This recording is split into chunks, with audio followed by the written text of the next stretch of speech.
아멘. 따라합시다. 묵은 땅을 기경하라. 호세아 10장은 이스라엘의 죄악상 그리고 그에 따르는 심판을 예고하고 있습니다.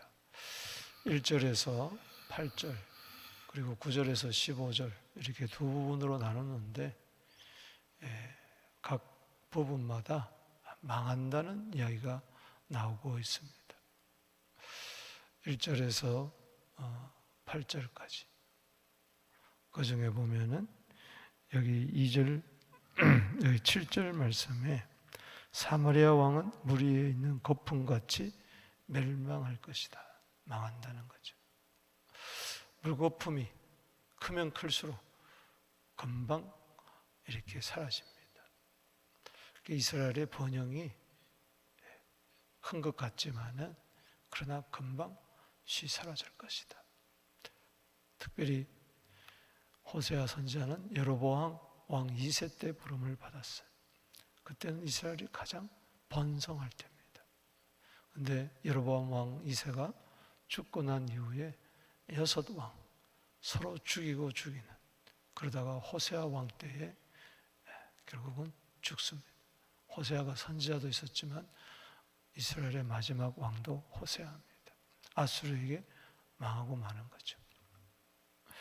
그리고 15절 말씀의 두 번째 부분 9절에서 15절 끝에 보면은 15절 너희의 큰 악으로 말미암아 베델이 이같이 너희에게 행하리니 이스라엘 왕이 새벽에 정령 망하리로다. 베델이 있었지만 베델은 하나님의 집이 아닙니까? 과거에 아브라함이 제단을 쌓았던 곳이고 야곱이 제단을 쌓았던 곳, 참 성지가 있는데도 불구하고 저들은 망하고 만다. 답사 이스라엘 왕이 새벽에 망하리로다. 물거품같이 새벽같이 급작스럽게 또 새벽은 반드시 오고 말잖아요. 반드시 멸망한다는 것을 여기 이야기하고 있습니다. 왜 저들은 망할 수밖에 없는가? 왕이 망한다는 것은 백성도 나라도 다 무너진다는 거 이야기 아니겠습니까? 왜 북이스라엘이 이렇게 철저하게 망하고 망하는가? 먼저 1절에서 8절까지 그 이유가 나옵니다. 두 마음을 품었기 때문에 그렇습니다. 두 마음. 단마음으로 주님을 섬겨야 되는데 두 마음을 품은 거예요. 마치 고멜이 호세아만을 사랑해야 되는데 남편 호세아만을 사랑해야 되는데 그는 남편도 품었고 또 다른 남자도 품었어요. 오늘 여기 본 말씀을 보십시다. 여기 2절 말씀에 그들이 두 마음을 품었으니 이제 벌을 받을 것이라. 하나님이 그 제단을 쳐서 깨뜨리며 그 주상을 허시리로다. 따라합시다. 두 마음을 품었으니. 여러분 두 마음을 품게 되지 않게 되기를 바랍니다. 이스라엘 백성들은 하나님도 품었고 바알도 품었어요. 하나님도 품고 우상도 품었어요. 왜 베델이 망하느냐? 베델을 벳아웬으로 만들었기 때문에 그렇습니다. 따라합시다. 베델은 하나님의 집이라는 뜻이죠. 그런데 오늘 여기 본문 말씀에 보면 5절에 사마리아 주민이, 사마리아라는 것은 북이스라엘의 수도입니다. 사마리아 주민이 벳아웬의 송아지로 말미암아 두려워할 것이라. 벳아웬, 벳은 집이란 뜻입니다. 벳엘, 하나님의 집이. 근데 그것이 변질이 돼서 벳아웬, 우상입니다. 우상의 집으로 바뀌어버린 거예요. 거기다가 금송아지를 만들지 않았습니까? 베델은 북이스라엘의 최남단입니다. 북쪽에 단양 그리고 남쪽 베델에다가 야 여기 옛날에 아브라함이 제단을 쌓았던 곳이고 야곱이 제단을 쌓았던 곳인데 환란에서 벗어나서 제단을 쌓았던 곳인데 여기에 우리가 제단을 만들면 된다. 남유다의 예루살렘 성전까지 갈 필요가 없다. 그리고 거기에다가 금송아지를 만든 겁니다. 마치 출애굽한 백성들이 금송아지 만들고 이것이 애굽에서 인도했던 신이라고 했던 것처럼 베델이 벳아멘으로 만들었어요. 그러니까 베델도 있고 벳아멘도 있는 거예요. 두 마음을 품은 거예요. 하나님도 그리고 우상도, 금송아지. 결국은 그 금송아지를 아수르 왕에다 갖다 바치고 멸망할 때 우리 왕이 없도다, 왕이 없도다. 그렇게 슬퍼하는 것이죠. 제사장들도. 이 3절에 보면 여호와를 두려워하지 않으므로 우리에게 왕이 없거니와 왕이 우리를 위하여 무엇을 하리요?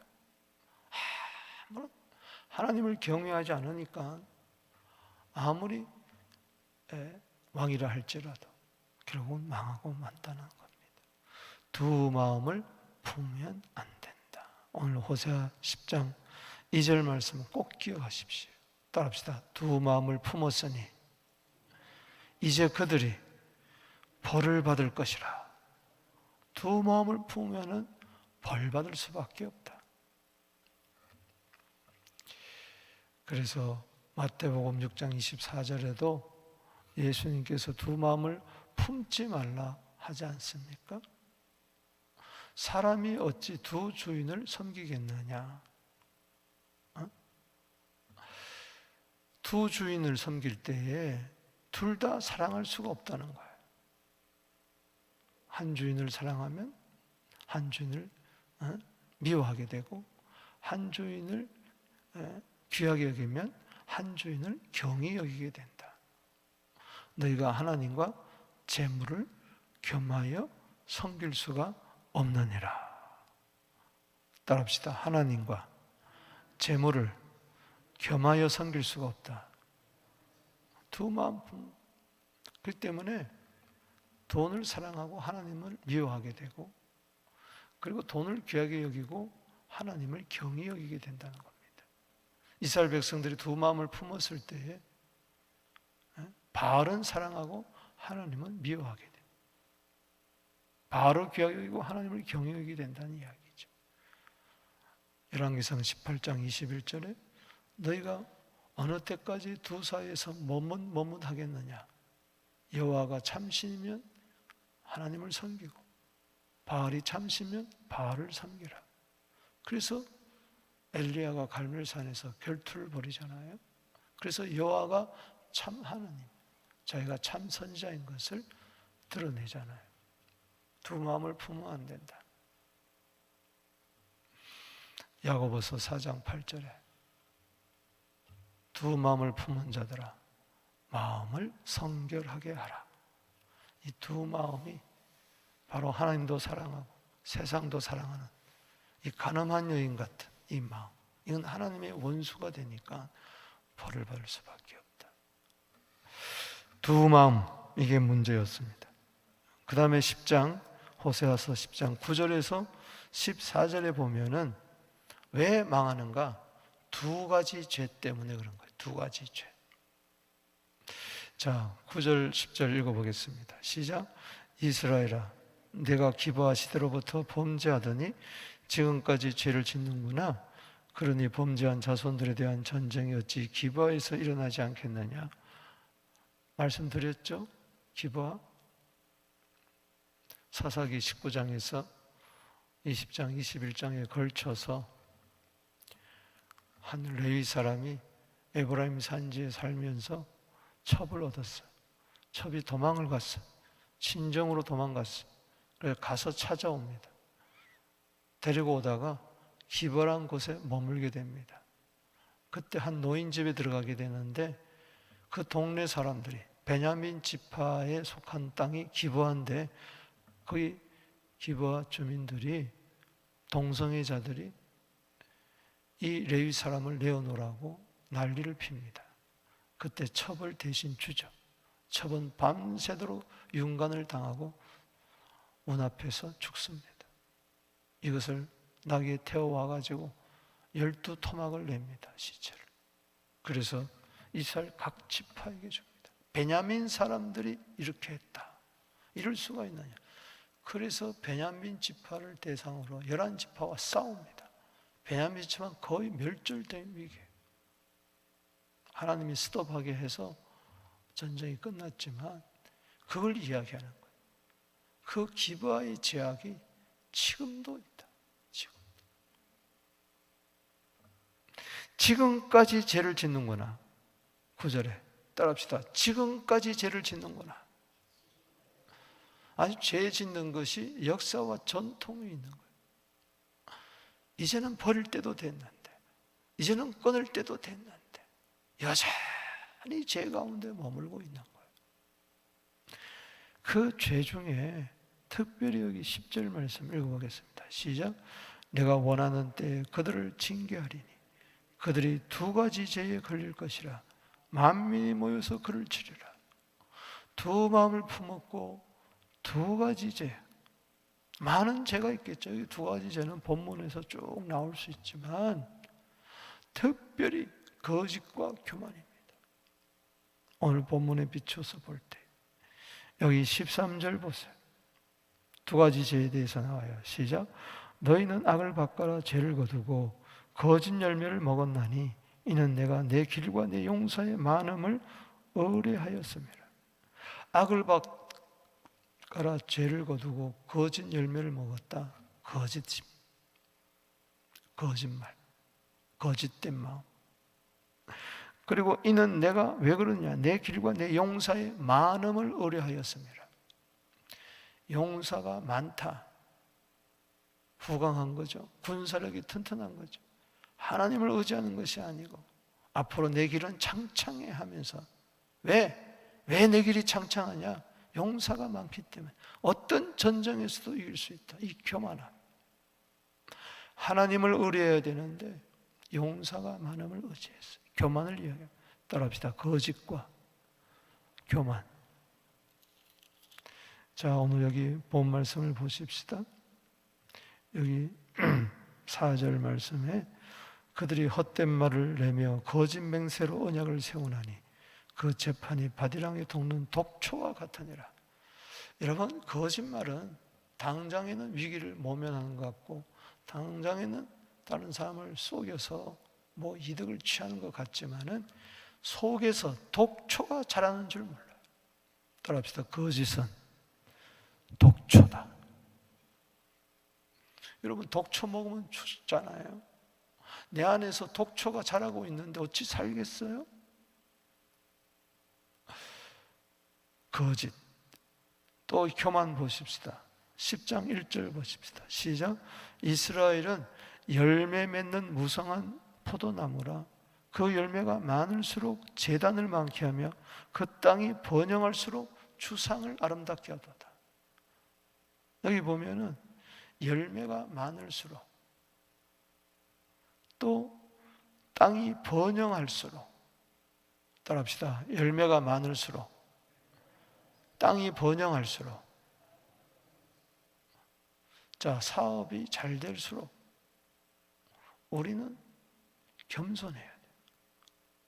뭔가 일이 척척 벌리고 형통할수록 하나님이 나 같은 부족한 자에게 이런 은혜를 베푸시냐, 그래야 되는데 자기가 능력이 있어서 그런 줄 알고 내 손과 내 힘의 능력으로 이렇게 만들었다. 신명기 8장 17절 말씀처럼 착각하는 거예요. 그래서 부자가 천국 들어가는 것이 낙타가 바늘기보다 들어간 것보다 힘들다.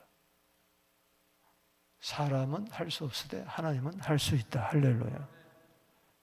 부자라도 천국 들어갈 수 있는 비결, 하나님이 하게 하시는데 겸손하게 하신다. 저는 누가복음 5장 8절 말씀에 큰 은혜를 받은 적이 있습니다. 무슨 이야기냐? 베드로가 고기를 낚는데 밤새도록 한 마리도 낚지 못했어요. 깊은 곳에 가서 그물을 내려라, 내렸습니다. 2배가 가득했어요. 도와달라고 그래가지고 2배다 그물이 찢어져 가득 찼을 때에 누가복음 5장 8절에 보면 즉시 예수님 발 앞에 엎드려 무릎을 꿇습니다. 그리고 이런 말을 합니다.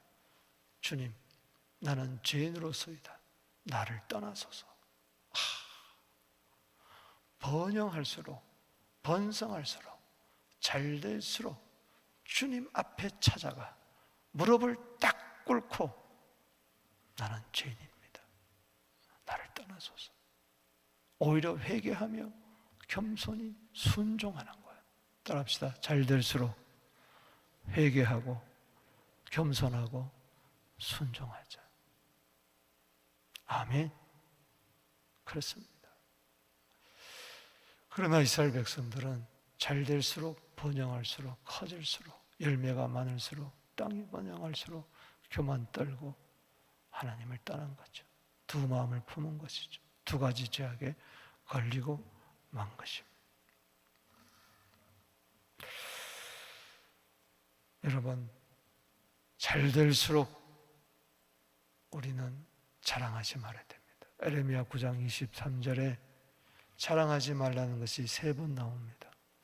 부자는 부요함을, 지혜자는 지혜를 자랑하지 마라. 부자는 부요함을 자랑하지 마라. 용사는 힘을 자랑하지 마라. 용맹을 자랑하지 마라. 따라합시다. 자랑하지 마라. 자랑하지 마라. 자랑하지 마라. 우리는 예수만 자랑해야 될 줄로 믿습니다. 십자가만 자랑해야 될 줄로 믿습니다. 복음만 자랑해야 될 줄로 믿습니다.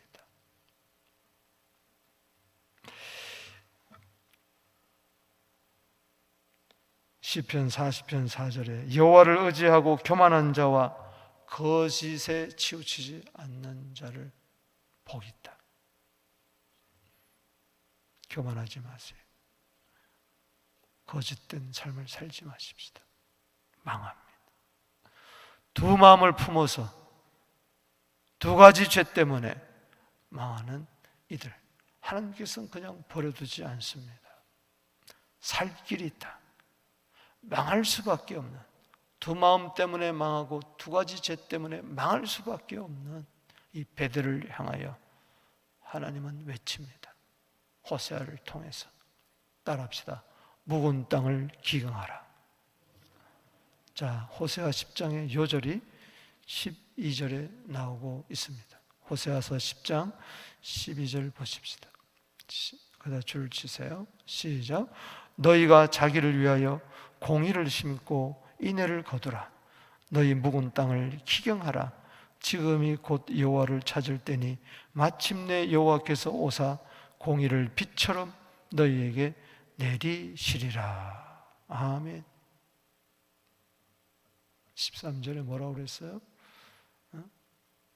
악을 바꿔라 죄를 거두고 거짓 열매를 먹었던, 용사의 많음을 의지했던, 그래서 망할 수밖에 없는 자들, 이제는 공의를 신고 인애를 거두라. 사랑을 거두라. 의를 신고 사랑을 거두라. 아멘. 그러기 위해서는 묵은 땅을 기경하라. 따라합시다. 묵은 땅을 기경하라. 땅은 마음입니다. 예수님께서 누가복음 8장, 마가복음 4장, 마태복음 13장 등지에 마음을 바치라 그랬어요. 이걸 갈아엎으라는 거예요. 두 마음을 품고 두 가지 제약이 났던, 독초가 났던 그 모든 것들을 다 갈아엎어버려라. 따라합시다. 갈아엎자. 마음의 가죽을 베고 예수의 피로, 말씀으로, 여러분 성령으로 갈아엎어버리게 되기를 바랍니다. 그래서 거기다가 오이를 심고 인의 열매를 거두라. 그리고 하나님을 찾아라. 따라합시다. 여호와를 찾아라. 마침내 여호와께서 공의를 빛처럼 내리시리라. 아멘이십니까? 호세아 6장 3절에 뭐라고 그랬습니까? 땅을 적시는 늦은 비와 같이 이 말이라. 아멘. 에스겔서 34장 26절 말씀처럼 축복의 장마위가 쏟아질 줄로 믿습니다. 말씀을 맺습니다. 이스라엘 백성들이 왜 망하고 망하는가? 두 마음을 품고 두 가지 죄 때문에 그랬다. 그렇다면 살 길은 뭐냐? 하나님을 품고 우상을 품고 계속 살 거면 안 되는 거죠. 거짓과 교만에 계속 치우치면 안 되는 거죠. 이제라도 돌이켜야 되는 거죠. 모은 땅을 갈아엎어야 되는 거죠. 이른 비와 늦은 비, 축복의 소낙비가 쏟아져야 되겠죠. 하나님은 망할 수밖에 없는 이들에게 묵은 땅을 기경하고 여호와를 찾으라고 말씀하고 있습니다. 에스겔서 33장 11절에 하나님은 죄인이 죽는 것을 기뻐하지 않아요. 돌아와서 회개하고 사는 것을 기뻐하는 줄로 믿습니다. 예수님 말씀하셨어요. 갈아엎어라. 길가밭, 마귀가 점령한 이 마음밭, 돌짝밭, 환난이 오면 넘어지는 믿음을 배반하는 밭, 가시밭, 세상 근심, 염려, 정욕에 사로잡혀 있는 밭, 이것을 오늘 갈아엎어서 옥토밭으로 만들어서 30배, 60배, 100배, 누가복음 8장 8절에 많은 열매를 맺어 열매를 맺을수록 더욱 회개하고 겸손하고 순종하여서 하나님 나라에 쓰임받는 우리 모두 되기를 주의 이름으로 축복합니다. 망하지 말고 살게 되기를 바랍니다. 살리는 자가 되기를 바랍니다. 두 손 듭니다. 천부여의지옵소서. 손 들고 옵니다. 우리 다 함께 묵은 땅을 기경하게 하여 주시옵소서. 축복의 소낙비가 내리게 하여 주시옵시고 하나님 영광을 위하여 살게 하여 주시옵소서. 기도하며 나갑니다. 주여